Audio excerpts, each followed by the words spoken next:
After the fall, Adam and Eve lived outside the Garden of Eden, where they toiled and lived by the sweat of their brows.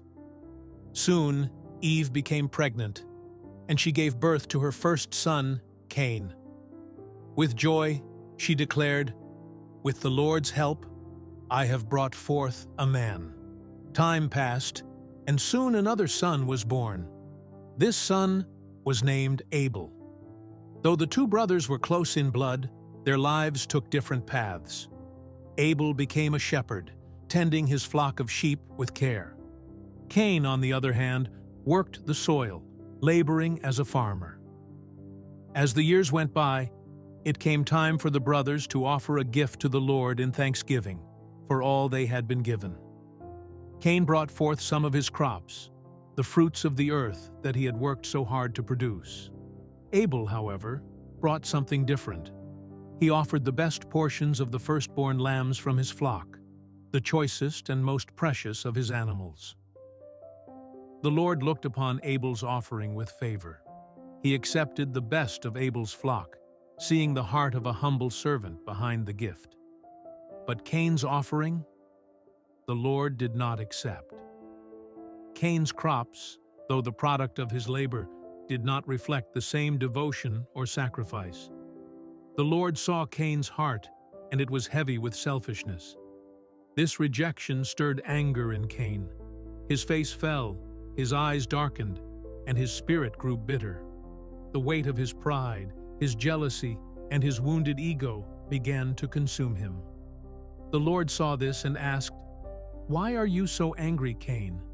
Why do you look so upset? If you do what is right, you will be accepted. But if you refuse to do what is right, beware. Sin is crouching at the door, eager to control you. You must rule over it, Cain. You must be its master." But Cain did not listen to the Lord's warning.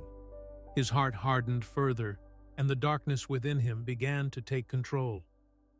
One day, he approached his brother Abel with a plan, concealing his true intentions beneath a mask of false kindness. "Come, Abel, let us go out into the fields," Cain said. Trusting his older brother, Abel followed him.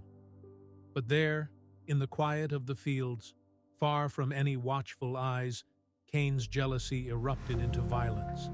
In a fit of rage, he struck down his brother and killed him. As Abel's lifeless body lay upon the ground, the earth itself seemed to cry out. Silence fell, but it was a silence thick with the weight of betrayal and murder. Soon, the Lord called out to Cain, "Where is your brother? Where is Abel?" Cain, still blinded by his anger and now by his guilt, replied, "I don't know. Am I my brother's keeper?" But the Lord, knowing all, said, "What have you done, Cain? Your brother's blood cries out to me from the ground. Because of what you have done, you are now cursed. The very ground that opened up to receive your brother's blood will no longer yield good crops for you. No matter how hard you work, it will resist you. From now on, you will be a homeless wanderer, forever marked by your sin." Hearing this, Cain was overwhelmed with fear. "My punishment is too great to bear," he cried. "You have driven me from the land and from your presence. I will be a restless wanderer, and anyone who finds me will kill me." But the Lord, in his mercy, placed a mark upon Cain to protect him. "If anyone harms you, Cain, they will suffer vengeance 7 times over." And so, with the weight of his brother's blood upon his soul, Cain was banished. He wandered far from the presence of the Lord and settled in the land of Nod, east of Eden. There, Cain would live as a marked man, a restless soul, forever bearing the burden of his sin.